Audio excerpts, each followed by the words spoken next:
Good evening. Welcome to the Black Feather, an Ospreys rugby fancast.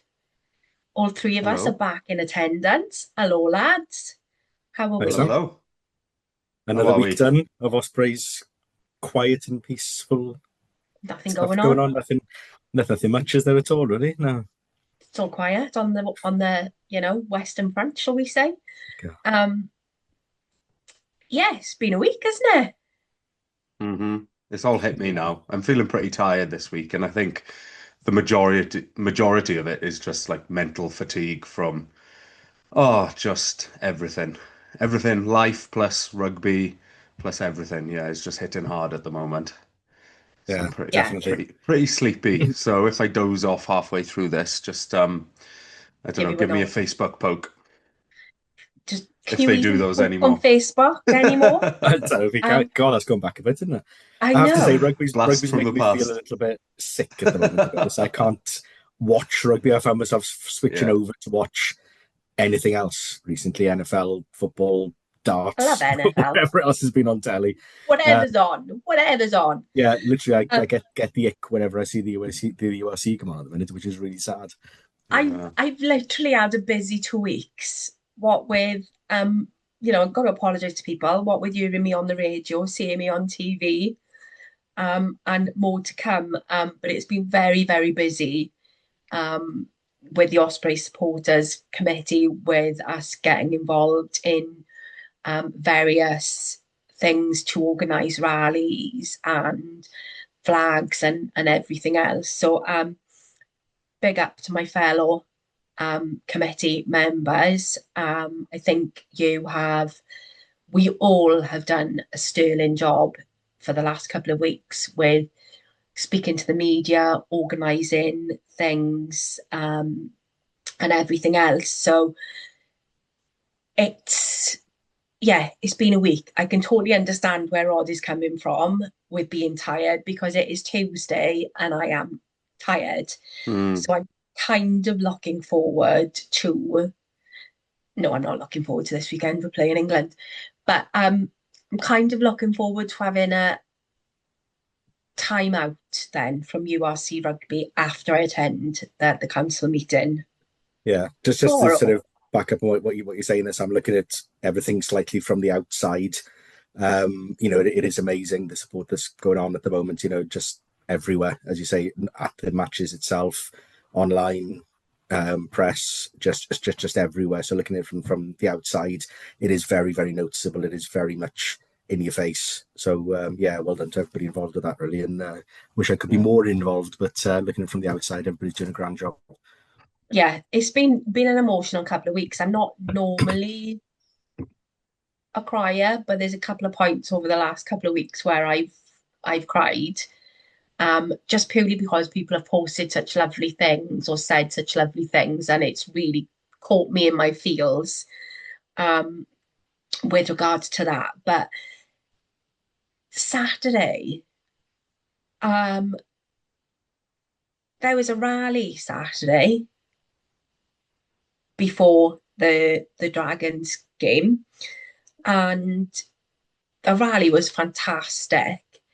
Lots of digging out by certain fans.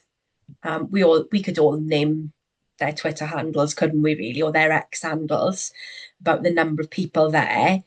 But I think unless you were there, you don't perhaps appreciate the amount of people that were there and the cauldron of noise. Mm. Fantastic speech by Keith, the secretary of the OSC. Um, really rousing, referring to all the achievements that the region's had over the last 20 odd years, 24 years or whatever. And then who knew Goffey was such a great public speaker? Mm. I don't know about Yeah. you, Rod, but he was great. He was the one who impressed me the most, to be honest. It was Yeah, yeah, rousing stuff. It was almost comparable to a Scott Quinnell School of Hard Knocks-esque sort of rousing speech when he got going. Yeah, Now, it was for very those of us good. not lucky enough to be there, can you give us a little précis I of what was said? can. And I've got a little video, but my arm got tired holding it up because, to be honest, I've been holding a banner and all sorts. I had a flag in one hand, my Abby, where's Abby thing in sign in the other.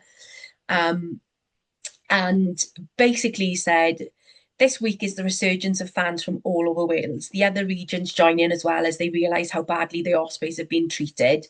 The transparency hasn't been there. Other fans have realised that could happen to them as quickly and as easily as quickly in the manner which it has been done to the Ospreys.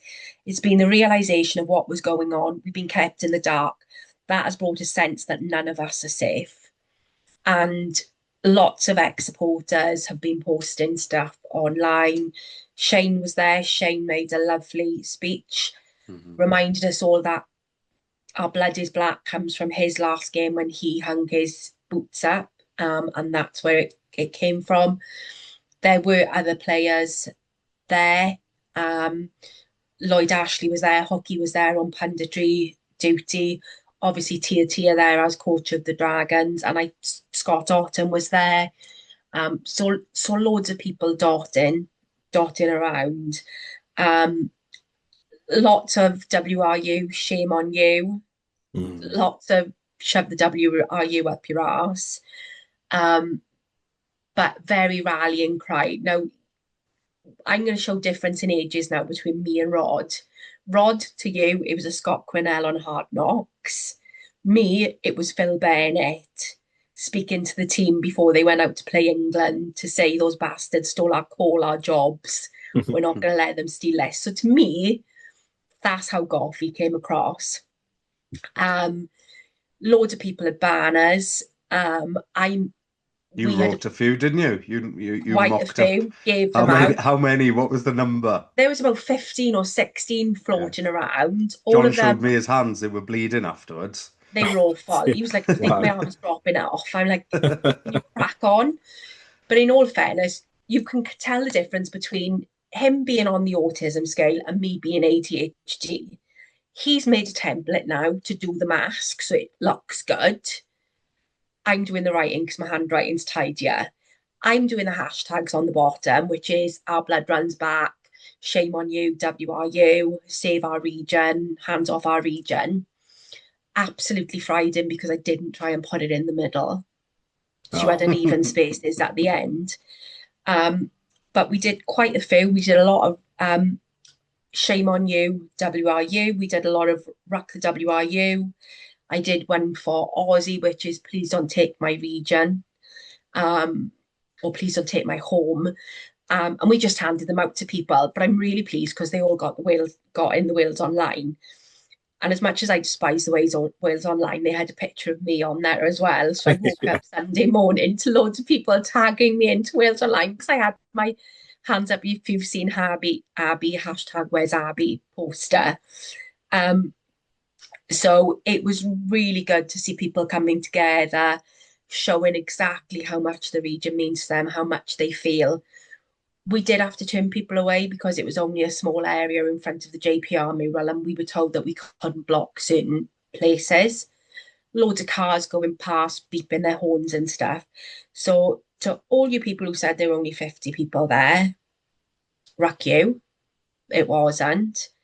And believe me when I say this is the start. It's not the finish. This is the start. So guess who we also saw as well, Mark? I heard you made friends with a certain Jamie Roberts, was it? The crowd made friends with Jamie Roberts.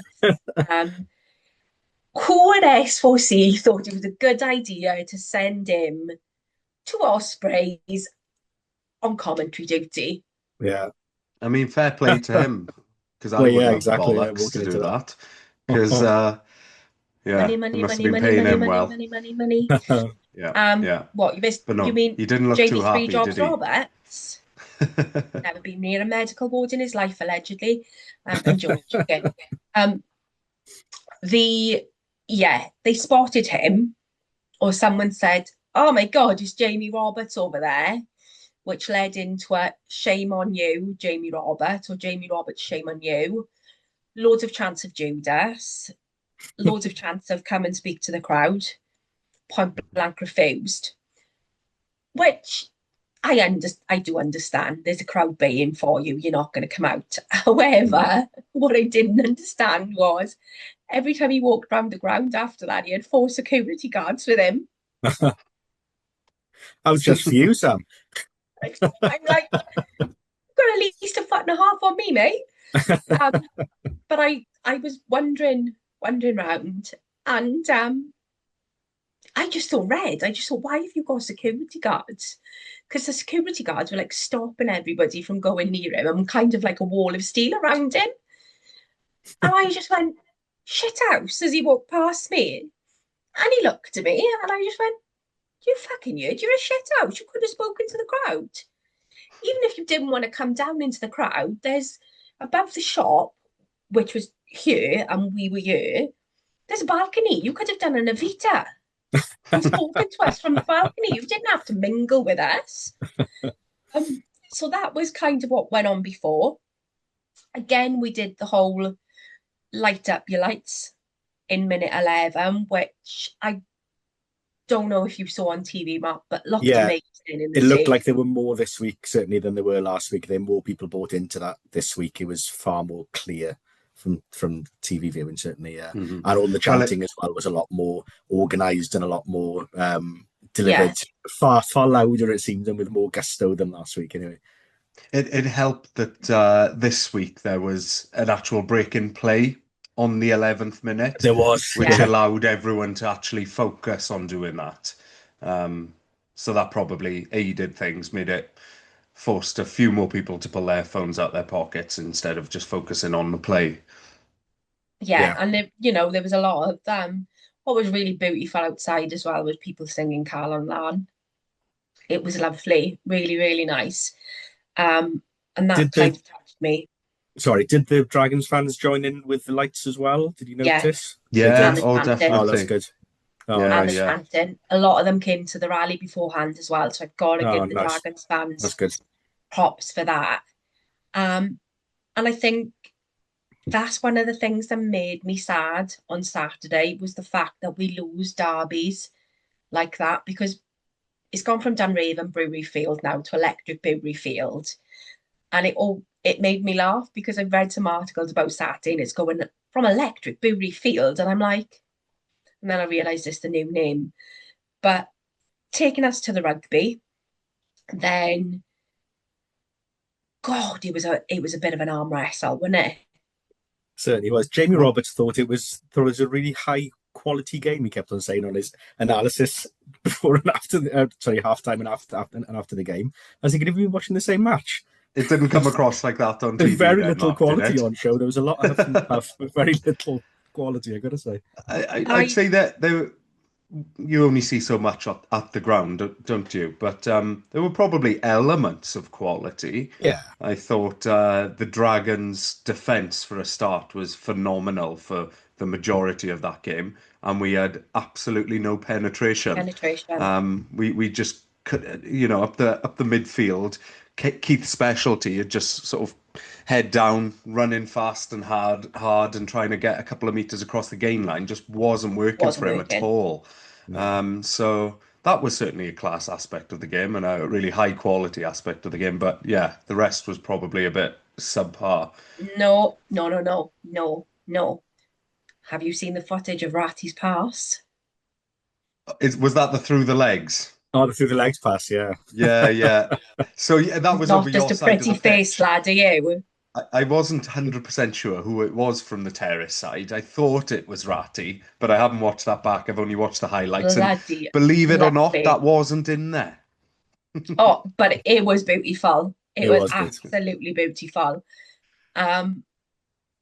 Proper tussle. Tussle. Moriarty was well up for it. I have to say, I hate saying this because we say it all the time. What the fuck have we got to do to get a good referee in URC? Oh. Not just from our point of view, but from Dragon's point of view. I know.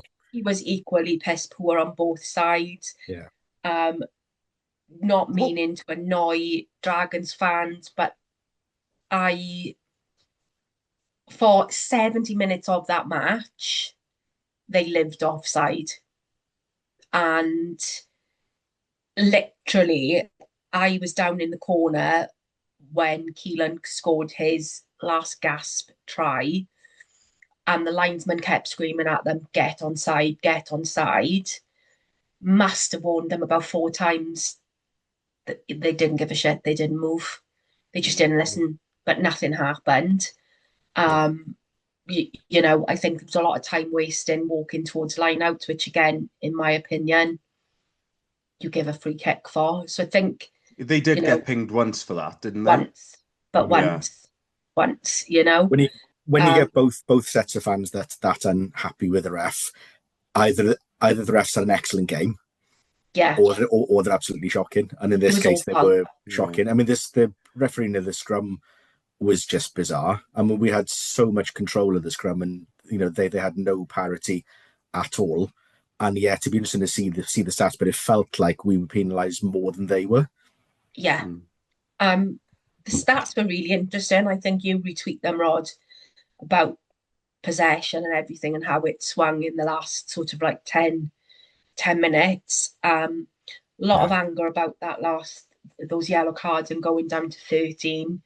To be honest, I haven't had the chance to kind of get my head around that over the last couple of days, but my understanding is it was the right call to be made. Because I'm never sure when that happens, what the call is. Also, have to say congratulations to Keelan for man of the match and his 50th try in an Ospreys jersey. Well done, Keelan. I was down in the corner with your old man, Steve, at that point in time, and we celebrated together. Oh, nice. Because I have to I say was that feeling, winning try. I mean, we had no composure throughout the game really on the ball. Made so many unforced errors. So to have that composure in the 79th minute and 47 seconds or whatever it was to actually be clinical enough to finish that off to win the game was really impressive at that point, because our heads could have gone by that time because we'd huffed and puffed, we'd run the same moves over and over and over. So to have that composure I thought was impressive and showed the spirit in that side, I think, still as well.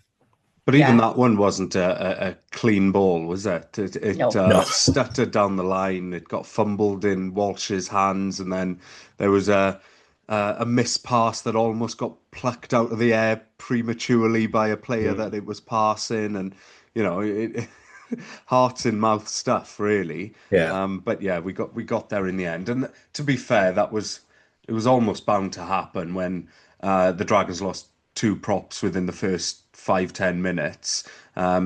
Those bench players coming on having to do a full 70 minutes. 70 minutes is hard work. It's gonna manifest in a drop in intensity in those last 10-15, isn't it? Just naturally. So it's good that we, bided our time, waited for that moment, and then aided obviously by the yellow card as well. We were able to put our sort of foot down on the Yeah. throat and turn the screwdriver a bit and take the win, which was really positive because the Dragons played well and they probably deserved the win. And I just think it was a cracking derby. If you were watching that as a neutral, cracking derby. Yeah. And this is what we run the risk of losing. This is what we run the risk of missing. And it was lash because it was late, but there was loads of kids there as well. And it was lovely, lovely to see all the players and how much time they spent with the kids afterwards. Going over to the terrace, The Dragons chanting. fans, the Dragons fans over there, honestly, they're so good. They're a pleasure to watch a game of rugby with because Yeah, they're loud. They don't stop singing. I've heard lots of jibes over the weekend about how we've only got one song, and it is true. No, But I We've tried. believe what one. else have you got to do when you're losing season on season on season other than come up with a couple of good songs? So I'm glad you spent your time wisely, Dragons fans. But no, they were honestly great crack. I just want a big shout out to them. They really brought some life to the Energy. terrace. They interacted well with everyone around them. It wasn't like playing against Cardiff or Scarlets where there is that Punch your tension face then. and I don't know. I won't say who specifically, but certain fans can be a bit arrogant. Other ones can be a bit aggressive, passive aggressive. You can So have to just have two bunches of fans that genuinely like got along, singing alongside each other, against each other, giving each other a bit of a hard time, but also sharing in And the joys of the derby. It was awesome. It was awesome. the lads in front of me had the best chant ever. Now, I said when the Welsh squad was announced, I was gutted because I did think Rio Dyer was on good form and he should have been picked. However, the lads in front of me were chanting, his name is Rio and he doesn't play for Wales. Crying. Crying. I love that bit of banter, right? That amuses me because you're not being, it's good natured. You're not calling someone a dickhead or whatever. You're just having a bit of banter. So I have said I think we were lucky winners to run out at 1913. Again, 3 nice tries from Rubes, Lewis Lloyd, and Keelan. I think it's been a tough couple of weeks. I think they needed that win. Yeah. And I think that came into play a lot with how they played on Saturday. Yeah. And Mark how they Jones, celebrated. I've not seen Mark Jones that No. animated for any reason before. yeah. It was pure emotion, wasn't it, for him? Oh yeah, when he did his post match, he said he mentioned that, but then he did go on to say that he thought that they'd set themselves up pretty well. They're sitting at 8th. They're doing quite well in Europe. And I thought he was really gracious as well to say, there's two Welsh teams in the top 8. That's pretty good. That's 25%. 20%, 5% of teams is a good advert for the game in general. And he said we're competing hard. And he said if you'd have told him at the start of the season that they'd be at this point in top 8 and they'd still be in Europe, he would have taken that. So, I think the international break now is a good chance for a little bit of a reset and a little bit of time to gather themselves emotionally. Obviously, the lads have gone into Welsh camp. Spoke to Harry Deeves on Saturday, said hello, told him I was very, very pleased that he got into Wales. And I told him, in the nicest possible terms, I think you're a fucking nuisance. Please carry on being a nuisance for as long as possible. So lovely to speak to him. We want some skinny gossip about Ryan Smith. We want some inside skinny. Always. So he gives good hugs, standing by Keelan's dad, and they were working their way around the pitch. And he said hello to me, said hello, Sam. Massive hug. I've turned into a hugger in the last couple of years. Before, I used to be as touchy-feely as a cactus. I'm accepting hugs now, so he gave me a great big hug. And he was saying that he couldn't wait to go in to take his boot off because he had a bad toe. So the gossip is the week before, somebody stood on his foot. Woke up in the middle of the night in agony with his toe. Was it Jamie Roberts? No. Woke up in the middle of the night, couldn't find a scissor, so went downstairs, got a knife, cauterized the knife on the stove and took his nail off. Oh, God. Oh, fair play. blood went pissling everywhere. So I was like, fair play to you for doing Yeah. that because you're braver than I am. And then we had a really nice chat about Australia and how he worked his way up through the Australian system. And I said to him, I think the things that were said about non-Welsh qualified players in the last week have been ridiculous, especially when he'd been in the URC team of the week 2 weeks in a row. And I kind of had a bit of a gash over him, really, and was like, you've come here. I loved you when you were playing out in Australia. My guilty pleasure on a Saturday morning was to watch, rugby in bed with a cuppa. So I loved you playing out there, and I loved that you come over here. And again, nearly made me cry because he said, loves being over here with his little family. All he wants to do was play well for the Ospreys. Nice. Just broke my heart. Like I just, yeah.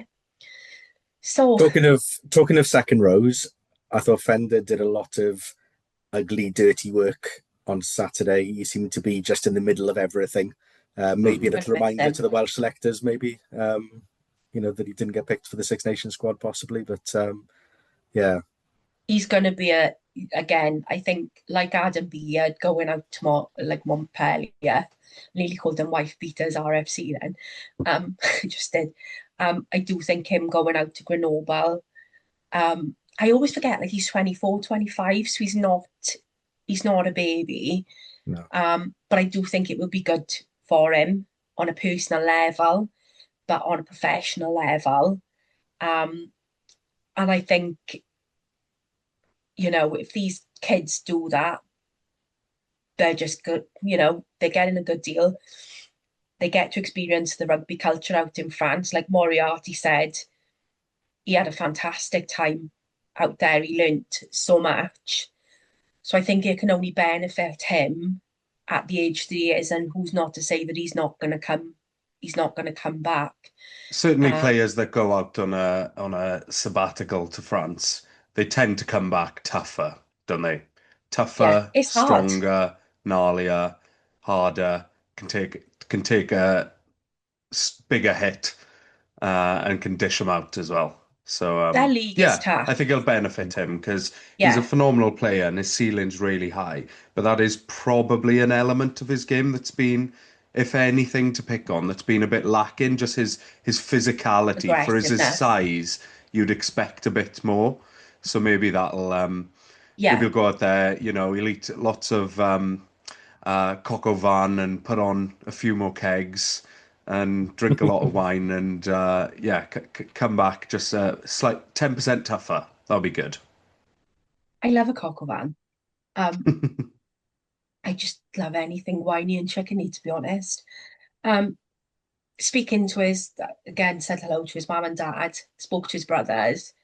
Bloody hell, there's no doubt in their DNA in our family. Honestly, from Nana down to like parents, down to brothers, spit of each other, absolute spit of each other. So yeah, we are sitting at 8th in the table, quite firmly on 8. Some results over the weekend went in our favour. I say that I watched some of the Scarlets match on Friday night, but did anyone truly watch that with the amount of fog and mist that there was in play? It was a bit of a weird one, isn't it? The ref looked like he was wanting to call it off He did before know that what he wanted to 60-minute do. mark, didn't he? Because that's 60 minutes, that's when the game was going to be valid. And in that 10 minutes before, he kept on saying, oh, we'll make a decision in the next 10 minutes, make a decision in the next 10 minutes. And then I think they just bottled the decision. And then by that point, they just had to carry on playing till the end, to the point where then nobody could see anything at all. It was crazy. I've never seen anything like that before. Have you guys seen anything like that before?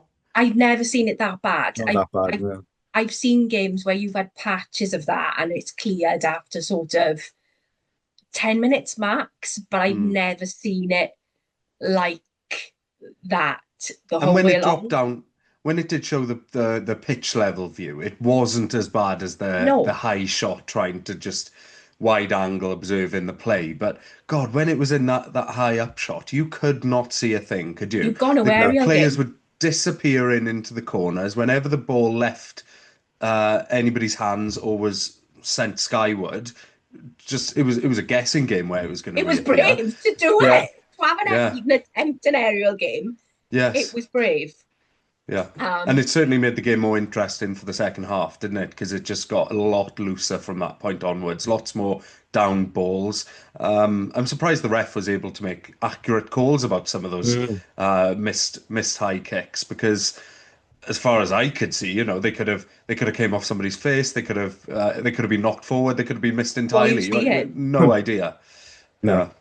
And I, seeing the ref at one point speaking to the players and going, "We're over the 60-minute mark. What do you want to do? Do you want to carry? Do you want to carry on?" It was quite. He didn't want to make the call by the looks of it. It was No. quite bizarre. Well, I think he was getting a lot of pressure from the other match officials, wasn't he, to make a decision? Make But a he decision. kept Yeah, repeating how it looked all right at pitch level. So I think he was of the mind that he wanted to continue, but he just had these external voices just bothering him. And I probably think he pressure from probably made whichever, the right decision. yeah, probably pressure from whichever team was in the lead at the time as well in that Yes, last 20 yes. minutes. Yeah. it hmm absolutely quite bizarre. But that's kind of the only other bit of rugby that I watched over the weekend because other than Same. that, I was on OSC duty Mm. and getting ready to go for the rally and all sorts of things. But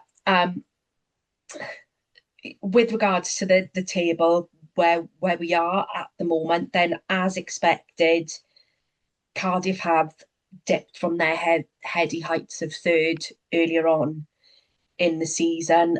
Again, no digging out of them at all in any way, shape, or form. But we did say previously in the season that their first block then was far easier than ours. Yeah. But what was the? I know you didn't watch it, Mark, but how was their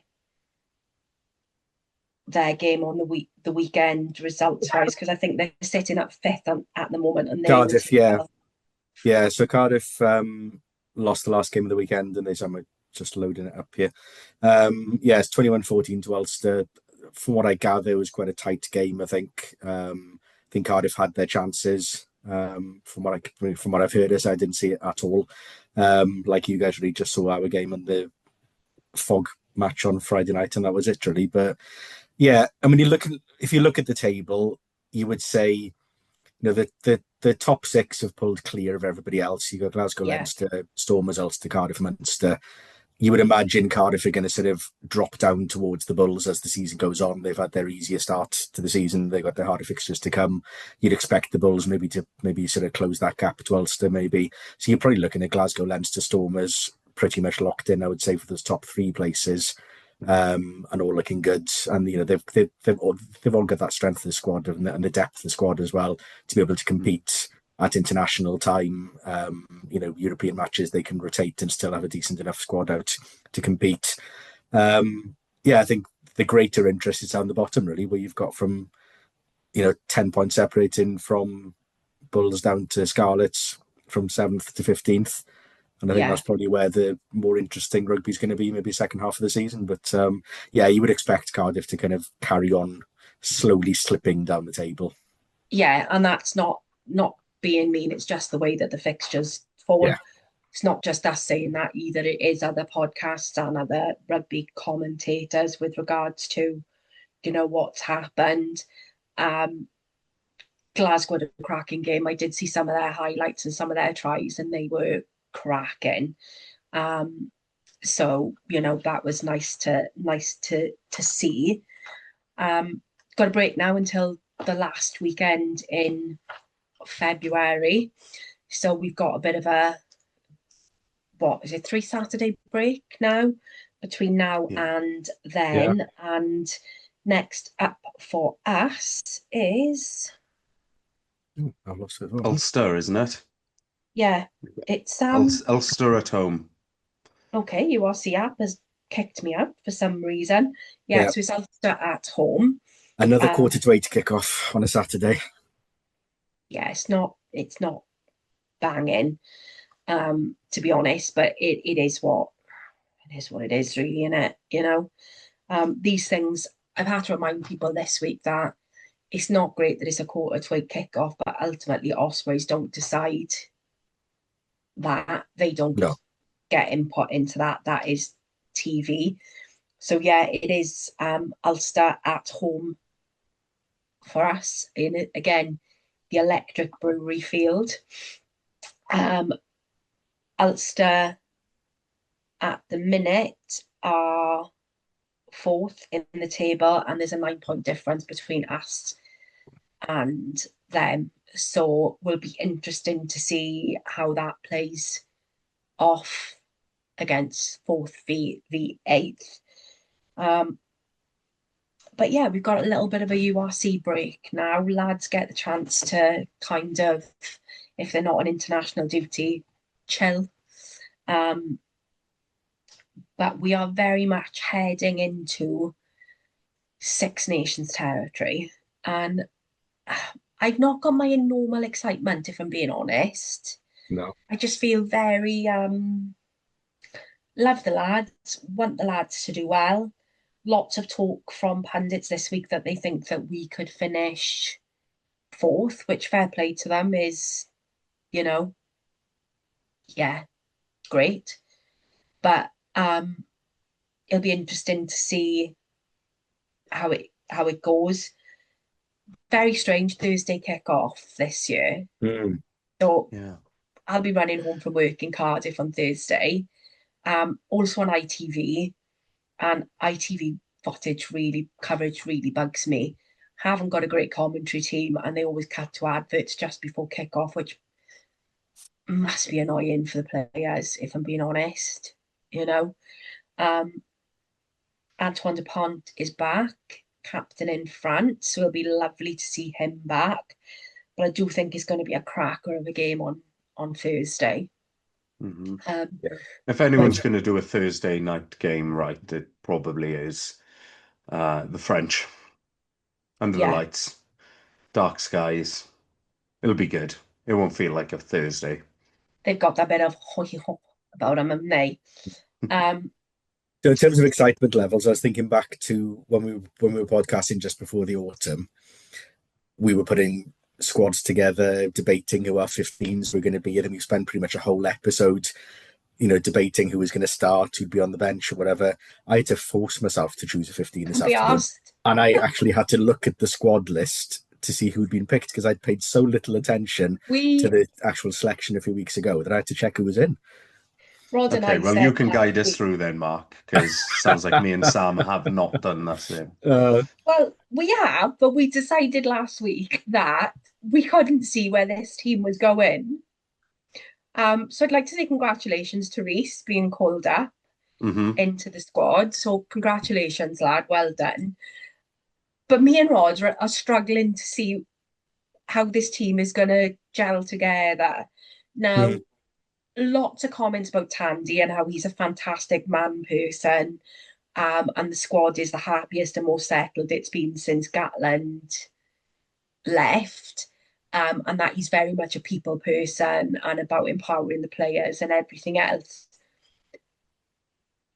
But I can't see a system yet. So when the squad is, or the team for Saturday is announced, I might have a better idea.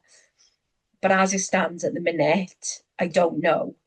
But I also think it's quite funny that the England team got leaked out yesterday, so they just had to go balls to the wall and announce it today anyway. Their bench is just terrifying. I mean, how can they have a bench with so many international caps on it? What? It's just mad. Absolutely crazy. So the impact that they've potentially got coming off that bench on 50 minutes, then again on 60 minutes, unless they just empty it South Africa style in one hit.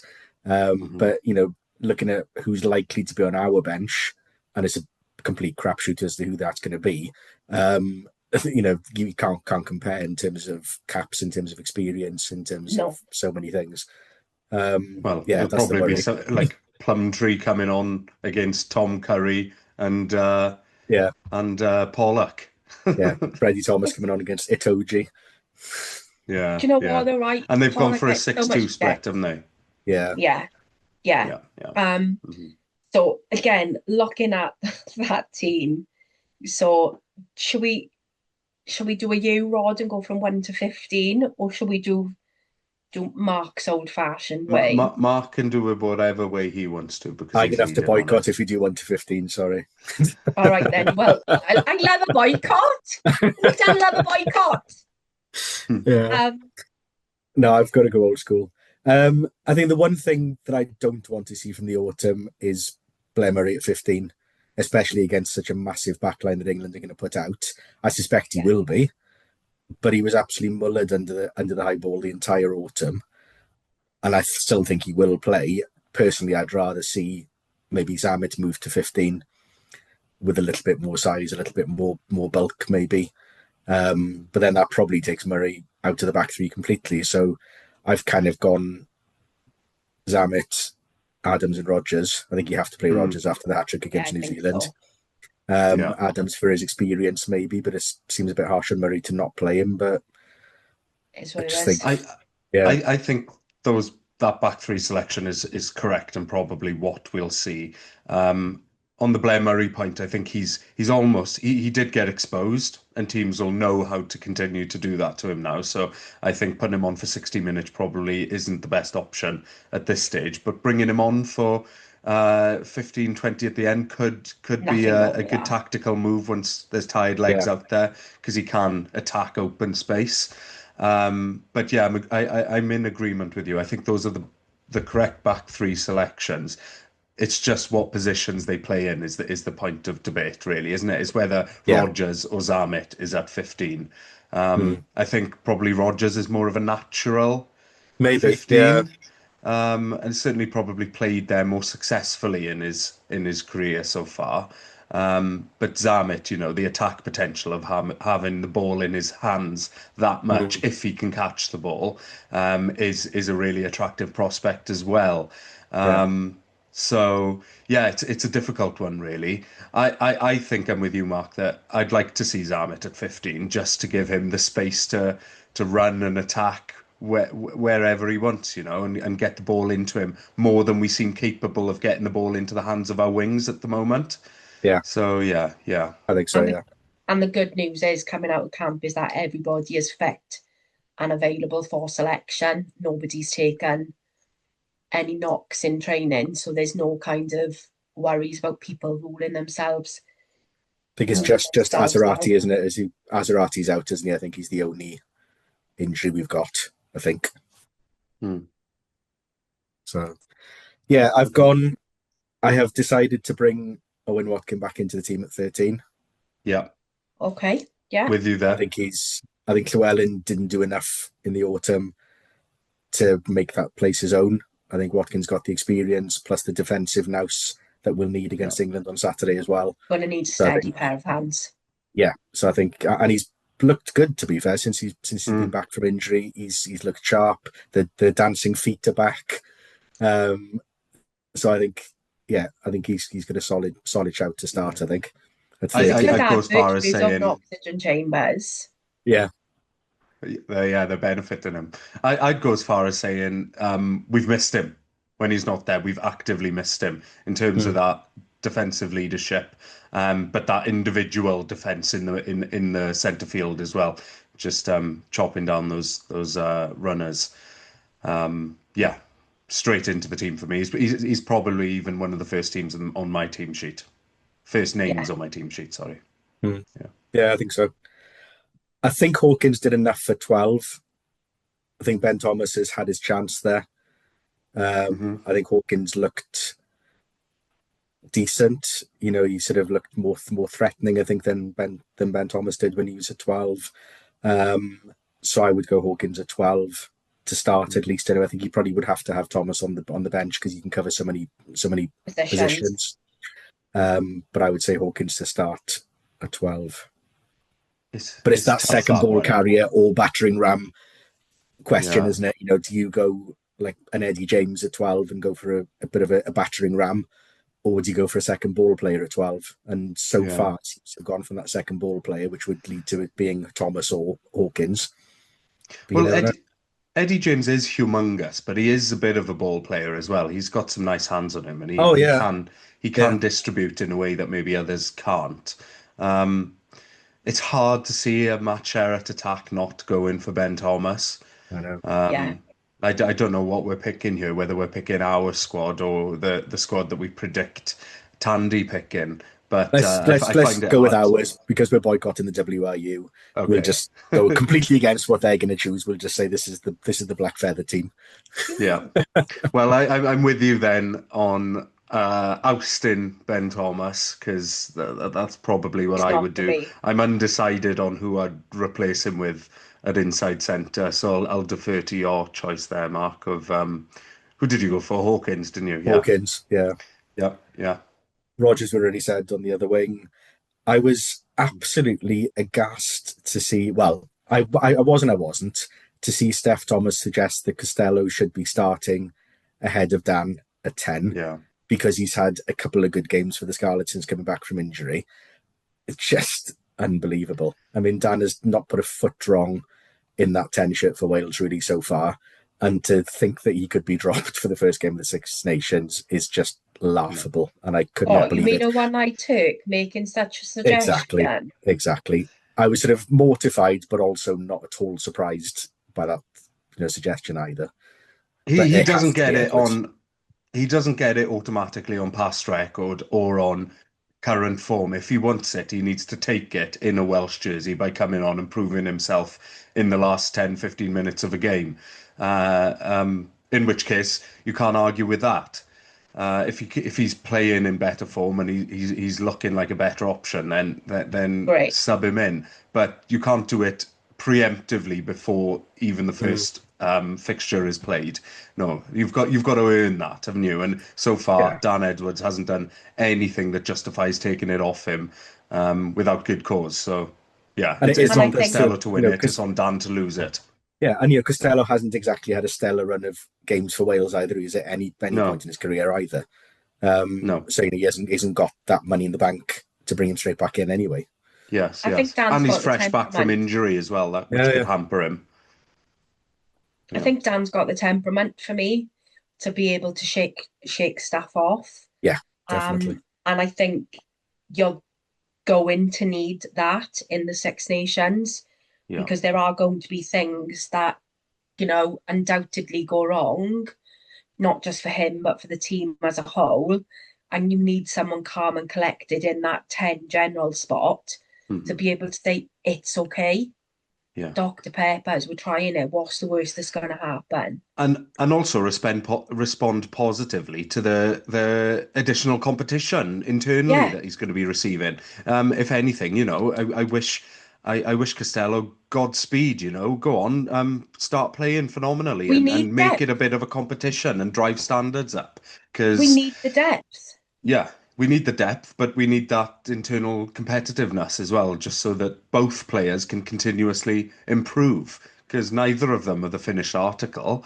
And if one of them's just given free rein and the keys to the city to just do as they please, regardless of how they play, then that's no good for Stupid. anybody, and it's No. not going to improve Yeah. the quality of this side. And Dan's going to be in for a hell of a ride on Saturday because that back row, that humongous back row of England, are going to be blitzing him from the start Yeah. on Saturday. And then when they've had enough, they'll bring Pollock and Curry off the bench to carry on blitzing him and just running at him constantly. So he's going to have to be quick off the mark. He's going to have to be, eyes in the back of his head really Saturday because they're going to It's be a after him. baptism of fire Saturday. Yeah, it's probably And his biggest test, I would say, so far. I know Yeah. he's played All Blacks and whoever else, but this there's nothing potentially is like the playing biggest test. England. There's Yeah, nothing definitely. like playing England. And I think that cauldron of Twickenham as well, running out there, then it's hostile in a different way to the Principality being hostile, if that makes sense, because you've got your Pawn Sandwich Brigade there. Mm. So it is a very different kind of. I'm trying to think how I would describe There's two Twickenham. games. There's two players that it's perfect for, isn't it? And that's Harry Deeves and Dan Edwards, because both of them thrive in adversity and love to prove a point, don't they? So Yeah, and I yeah, think yeah. I if Harry gets a run out on Saturday, he's gonna be a fucking menace. And I am 100% here for it. They're not gonna Yeah. know what to make of him. Let's go No. there then, because we all know that Thomas Williams is in the 9 Thomas jersey, Williams at isn't he? 9, yeah, 100%, So yeah. back And row. Yeah, with Hardy on the bench, you would hope as well Yeah. as backup. No, we got to go front row. Sorry, Rod. We go Oh one. yes, of We go course, of we course. go 1 to 6 and then 8 and 7. Now I'm going proper old school. I think Nicky Smith has got to start for me on one 100%. side of the front row. Thomas Francis will probably come straight in on the other side.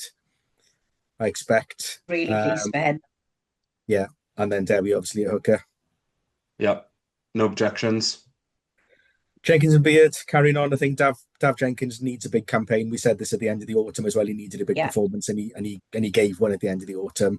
He needs to carry that through now because I think his place probably is most in jeopardy. I think Beard being in that second row is crucial. Keeping him there just for that dirty work that he does is absolutely crucial. Back row. So I've gone Wainwright at 6. Hmm. I've gone Cracknell at 8 Ooh. and Deeves at 7. Yeah, those would be probably my three players as well. I mean, Deeves is probably the more debatable one, but Yeah, because it yeah, depends on the style of play, doesn't it? And what their sort of game plan is. But Crackers and Wayno are both really good shouts. I think it was Dan on the Rap podcast, the Dragons representative on the Rap pod, proposing a interesting strategy when it comes to those two, and it's playing one at 8 defensively and one at 8 on right. attacking scrums. I think the way round he had it was Wayno attacking from 8, so that he's got his pick and yeah. go game, Mm. but then defending on scrums at 6 because he's quicker off the mark and can get up in the faces. So maybe you play something Yeah, like that, keep them a yeah. bit more mobile across that back row. Yeah. Like you say, I would love to see Deeves just being a nuisance around Ben Earl and Sam Underhill, and then the ultimate face-off, the ultimate shithouse face-off, shall we say? Deeves against Pollock when he does come on second half would I Fucking think he be will own him. a very very Fucking own him. entertaining. That would be an entertaining encounter, I think, because Pollock would come on all sort of full of himself, and Deeves would just flatten him with his Oh, fist. sorry, versus France, Equally, Mark. Come on. equally though, so would Alex Mann and Pollock, because Alex Mann is a nuggety player as well, doesn't he? Yeah, And he's true. he's a proper wind-up merchant. And actually, there is an article that came out on Wales Online this afternoon that basically is priming us for Alex Mann to be selected on the weekend. Right. So Yeah, I think okay. that's the way it's probably I gonna wouldn't be go. surprised. Yeah, Yeah, Yeah. yeah. But I'd be all for Deevesy because he would bring the heart, that sort of Valley Boy passion that just ripples throughout the team, doesn't it? It, And he'd yeah. he'd drag players along with him, and he'd be, yeah, you're right, a complete Can you nuisance. And I'd imagine? just love to see it. A Deevesy let loose in Twickenham. It's the thing of sadly, I dreams, think isn't if he it? doesn't start, I don't think he gets onto the bench either. I think he has to start to play, Yeah, yeah. I'm probably in unfortunately. agreement because we know that there are players who traditionally have done really well off the bench for us. Your Yeah. Bothams and Mm. trying to think who else. We know Plumtree is Plumtree, looked on semi-favorably yeah, by Wales coaching circles. So yeah, I think you're probably right there, Mark. It's starting or not at all, yeah. probably. I mean, thinking about the bench, I'm going to go through the entire bench. I think it'd be interesting to see if Mason Grady potentially gets onto the bench on Saturday. Could have a decent impact off the bench, whether it's on the wing, in the centre. Again, gives us that little bit of flexibility. And if you've got Ben Thomas there as well, then, there's plenty of opportunity for interchanging in that back row in the last 15, 20 potentially as well. So I wouldn't be surprised if Grady maybe gets the nod onto the bench, possibly. I know, again, a bit like Costello, he's sort of only just back from injury. But I think, the impact that he can make could be something that might be quite useful. Yeah. Agreed. And I just think, whatever happens, I'm boycotting the WRU. I'm not boycotting the team or the players. No. Other news to come out is that they're going to be doing the Welsh national anthem a cappella throughout the Six Nations, which again is lovely. I do love that. If there's anybody there to sing it, is going to be the problem.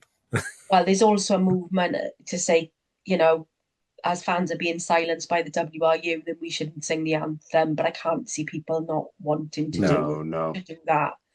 I feel like those kind of things will impact the players on the day. Yeah, and anything that's going to impact them and their mentality should be avoided.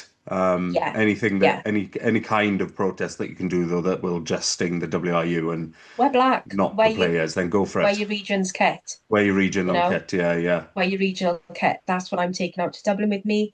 I've got an Ospreys flag that I'm having made that I'm taking to Dublin with me. So anything that you can do. Breaking news while we've been on the pod. The council meeting tomorrow has been moved to the Brangwyn Hall due to demand for numbers. Wow. So if you are intending on going, I would suggest that you go down early and you go in through the main Brangwyn Hall entrance. And depending on when you're listening to this may have passed. So that's on the 4th. Tomorrow is the 4th. Tomorrow.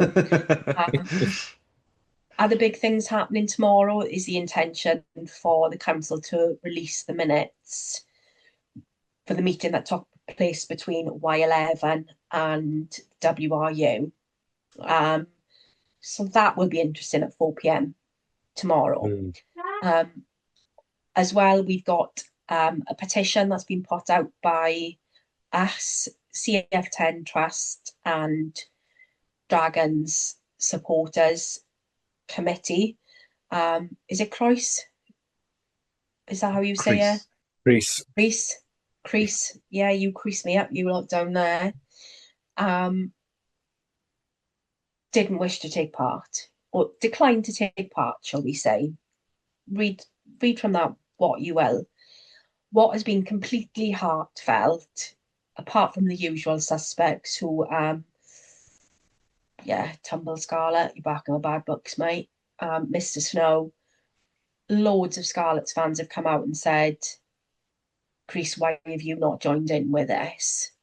And have gone ahead and signed. So we'll keep pumping the petition out, because the proposal on the petition is to stop, pause, reflect, and look at where we are. Because as fans, we feel like our voices as stakeholders have not been heard. So I'll be pumping that petition out. I think we got like 6,000 signatures or something now. And lots of calls from lots of people on Twitter really concerned about the transparency of this process. And I think that's all I want. Lots of people are saying if it had gone to tender, if we'd have gone down the road of putting a tender in and that had failed, you could kind of be a little bit more, you'd be annoyed, but you'd understand that the process would follow, you'd understand what metrics haven't been met and everything else. But the way that all this has happened feels a little bit underhand.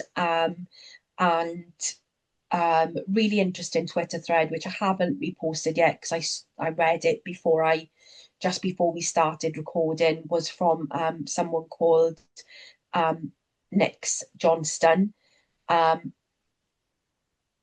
Nick Johnston is a lawyer. She's heavily involved in sports law and practice, specialises in rugby union, and had a lot to do with Scotland when the Scottish regions went down in number two.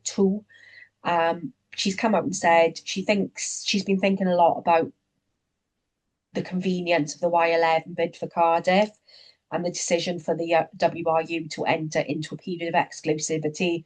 Something I have a lot of experience with is conflicts of interest, preventing conflicts of interest from affecting decision making as it's a legal requirement. And if one is identified, board members must consider the issue so that any potential effect on decision making is eliminated. Given the absolute lack of transparency around why Y11 has been granted this period of exclusivity, it is entirely possible and even probable that the decision was based on this making life easy for the WRU, given their aim to reduce to 3 regions. This could constitute a significant conflict of interest, and it's possible that this thinking clouded their judgment. I'm not sure what the answer here is, or even if there is an answer, but I think it's worth pondering. And it's certainly worth journalists and stakeholders asking the question. Stating that the Y11 bid is preferable isn't an explanation, but rather a hedge, and certainly doesn't satisfy my curiosity or my cynicism on this matter. Now, the reason why I gave you her qualifications is Phil BB thinks he knows better. I'm blocked, but someone showed me his tweet saying, That's just standard, though, isn't it? Phil thinks he knows better than everybody about everything. So honestly, why are we surprised? So it might be worth giving that a follow, because I do think she's got very interesting questions. What's her name again? Nyx Johnston. Yeah, so I'll tweet the thread, because it's a really interesting thread. Lots of comments online as well about with the naming of the stadium. They've gone into another deal with Principality, which they've said is on more favourable terms. Oh God, yeah, I forgot about this. Again, fiduciary duty to me. Have you followed the correct fiduciary duty? Before we've just come on air as well, it sounds really wanky saying before we've just come on air, but before we've recorded, Wales Online has issued a statement to say the board of directors have issued out a statement about the whole thing, which again was made for the best interests of Welsh rugby and blah blah blah. Just call bullshit, to be honest. That's where I am. If they'd got a good deal on the stadium naming rights, they would be shouting the figures from the rooftops, like England did when Twickenham became the Aviva, where they were screaming about their however many 300 million, 400 million, whatever it was, deal for the naming rights for the next 10 years or whatever it was. This kind of smacks of, because they're not saying anything about the figures, that it's been done on the cheap, it's been done on the rush. Yeah, they're looking to redevelop, and they need the cash. So, as usual, there's an opportunity being lost probably to bring significant funding, not just into the union, but then directly into the regions, into grassroots and everything else. Yeah. Just for the sake of finding the easiest deal they possibly can. I had an interesting conversation with someone on Twitter yesterday, where I posted about I think it's a burn account of someone we know, so I was keeping it quite polite. I posted to say, please sign the petition, and they responded saying, what is the alternative plan to convince us to sign this? So I said, the alternative is to pause, take stock, follow a clear and transparent process, listen to the fans, issue a well thought out consultation document with correct figures, correct statistics, and no leading questions, assess the data correctly. So still go down to 3 pro clubs was the response. I said, is change needed? Yeah. But is the answer reduction in regions? Not necessarily, no. The whole process has been shambolic. Fans deserve better. They deserve open and transparent communication. Where are you going to get the money from? Now, I nearly responded with, down the back of my sofa. But I didn't, kept it polite and professional. I said, proper management of funds and commercial opportunities. Thank you for your answers. I can see you're passionate. I'm not convinced to sign. Okay. I'm not holding you to gunpoint. But this is also the person who said that he was a Welsh community rugby director, part of the 97.22% who wants to modernise our clubs and the national governance. We will thrive. Okay. That's Richard Collier keyword, isn't it? On a burner Don't know, account. probably. You know, Yeah. like you've got so many people in Wales who are coming out, like ex-players, Jiffy, Golfy, Shane, who want to help, you know. Mm. But There's let's a, move on. I was going to say, so there's a disappointing amount of people, and maybe I'm just reading the wrong tweets, but who are kind of reveling in our potential demise at the moment and sort of saying, "Off the boot was on the other foot, the Ospreys fans wouldn't be supporting Yeah, saving I the will. Scarlets or saving the Dragons or saving the Blues." I think any of us that love rugby in Wales would be getting behind whichever region's name was on the chopping block at the moment, and This you is would really shit. hope that that would be the case. And it's sort of disappointing that the sort of perception is, oh well, if the boots are on the other foot, he'd be shitting on us. I honestly don't think we would. Yes, No, we'd be happy to be in a stronger position, but we we need would be more. behind them in terms of supporting them Mm. in saving their region and their club. And you know what? You can be as cocky as you like right now, thinking you're safe. You are not. You are C1 numbers. So yeah, we go down to 3 in the short term. They're coming for one of you next. Mm. It's like that poem. First they came for La La La, then they came for me. There was no one left for me. So do you know what? Yeah, if you sell us down the river when it happens to you, I'll toast marshmallows on the pyre of your funeral. Simple as. But Yeah. we've had some bants in our chat, and loads of people have joined the WhatsApp chat. Please join. We'll pin it again. Um, Liam on Twitter, Rod, wants to know, when are you going to get your anti-WRU stomach slogan permanently tattooed on you? Stomach tattoo is going to be You don't painful. know it isn't already. Do you know I might what? have, If that's a I might have tattoo, get done the your money deed. back because it's shit. Um, looks like a prison tattoo the way you wrote it. Um, Blame Amy. That was Amy. I certainly Amy, didn't your do it from this handwriting's like angle. prison. Oh, can you imagine just in the mirror doing that? Yeah, yeah. Um, Liam, the answer to that is not anytime soon. And just be Stomach's glad not that a you've good got Rod place for a flashing you on tattoo. telly, not me. That's all I can Yeah, say. So. love it. Do the truffle shuffle. Um, It was actually on my ass this weekend, but I didn't manage to get that on the camera. I did try though. imagine they wouldn't have known whether it was between you or Jamie Roberts' bald head. Antichrist. Oh my God. Ads on our WhatsApp said, did anyone spot Abby? Did we fuck? No, we did not. Geraint John on WhatsApp, what was attendance? I believe it was 5,289 off the top of my head or thereabouts. Um, if you're a Turks fan and you can't count them, more near 7. Um, Andrew said gutsy performance from the lads. Um, considering what's happening off field, we stuck at it, threw ourselves into every big breakdown. Good composure at the end for Keelan's try. Please keep up the good work and keep our club in the news. We'll do that. We'll keep going.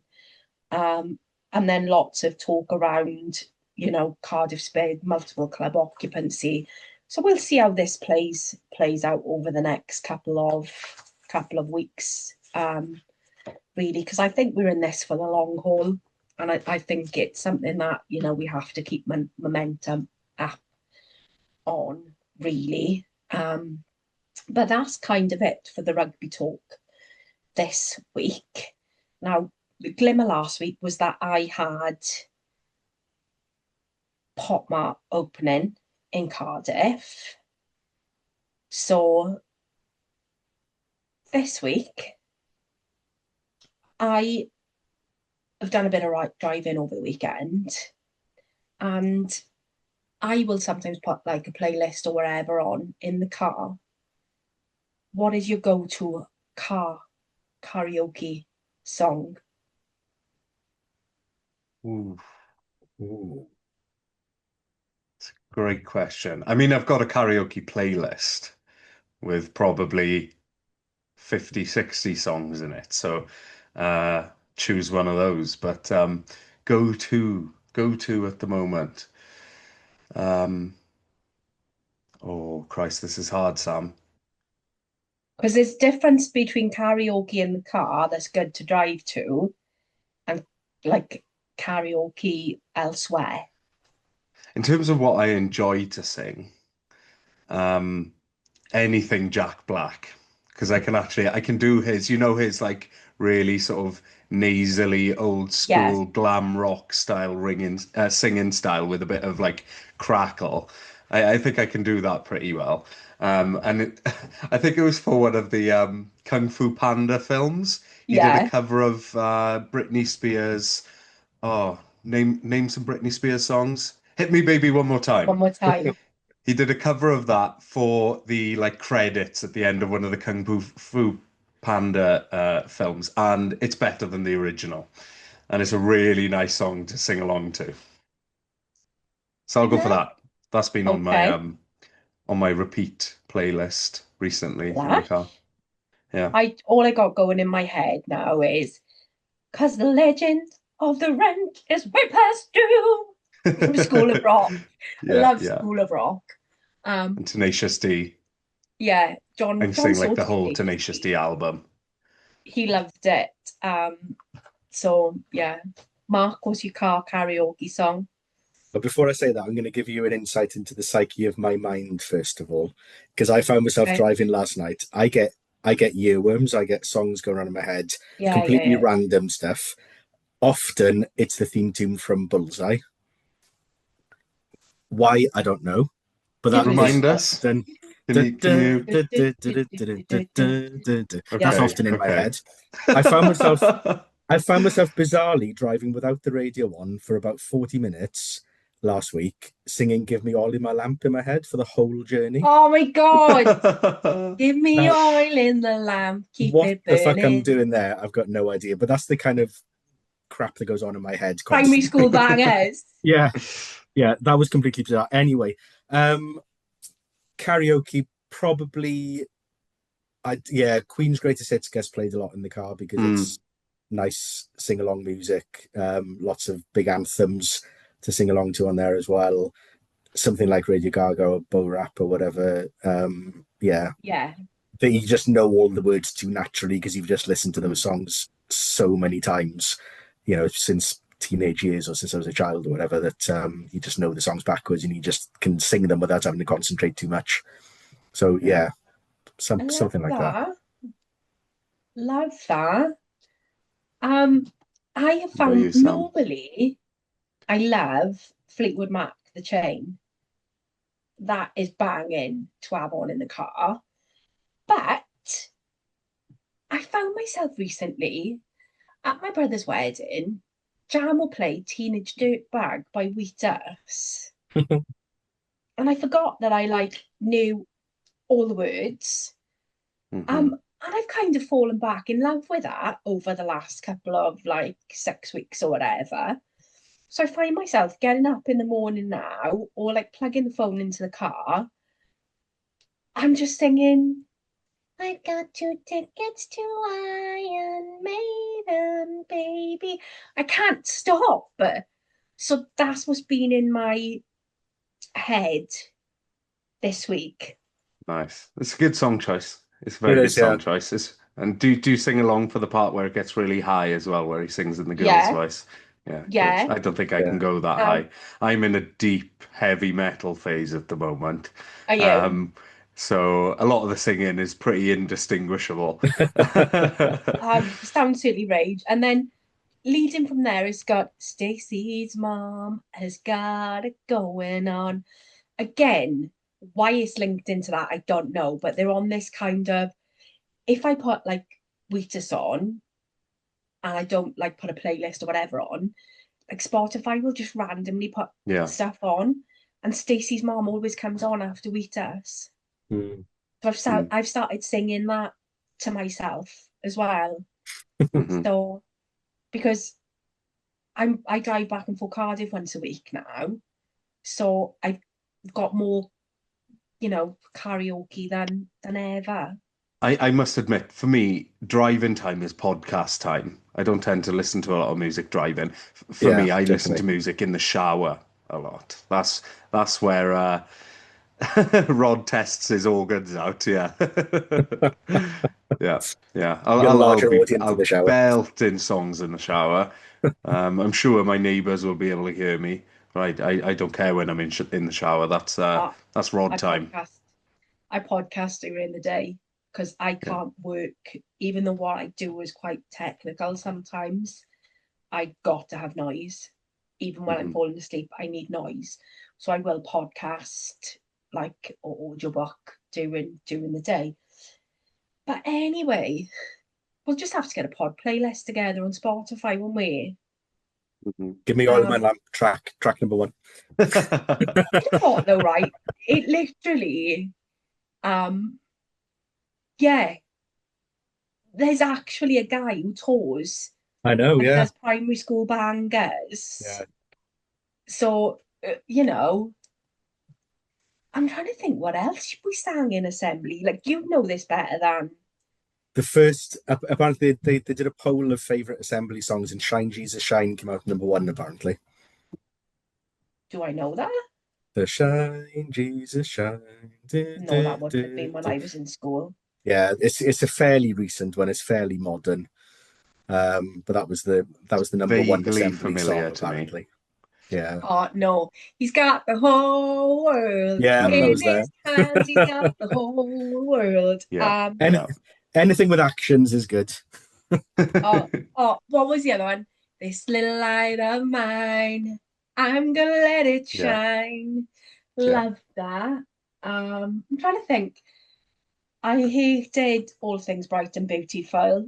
What's the other one? God, your When memory for recalling is these is a pretty good. neighbor, were you there? Were you Oh, there? that's a dirge, that one. Um, Yeah, some good ones. yeah, I love it. So we'll have to get like together. But I'm going to be at the council meeting tomorrow night. So if you're there, come and say hello. Thank you for everybody asking me how my eye was as we were walking around the brewery field on Saturday. Please introduce yourself to me when you're speaking to me, because you all go, "Hi Sam, la la la," and I don't know who you are. So please introduce yourself. Or I'm gonna have to start handing out name badges. But it is really, really lush. And we had a lovely message on Instagram this week sent to me to say, thank you to the OSC and the work that they're doing, but also to say that they love the pod. We're now up to like 183 subscribers on YouTube. Our videos are regularly being watched by over 200 people. Yeah. And as If you Roger haven't Frank sent it to your said, family and friends already, do so, because that could be the additional 13 people that we need to get to 200, or yeah, however many it is. I'm literally going to get all my workmates to subscribe as well. I've Because it's been new I've been people. stickering it because as you guys know, I don't know whether the listeners of the pod know, but I started a PhD in Swansea Uni at the start of Jan, and I've been slapping podcast stickers all over the campus. Yes, boy, yeah. Well On done. bins, lampposts, signs. There was a dickhead on Twitter when all this was announced who was like, "Well, what's your podcast going to be called now?" I don't know, mate. Three friends talk shit on the Tuesday. Whatever. The White Feather, a Swansea rugby fan cast. Fancast. It's going to be something. You know what I mean? It's mind your business. Got nothing to do with you right now.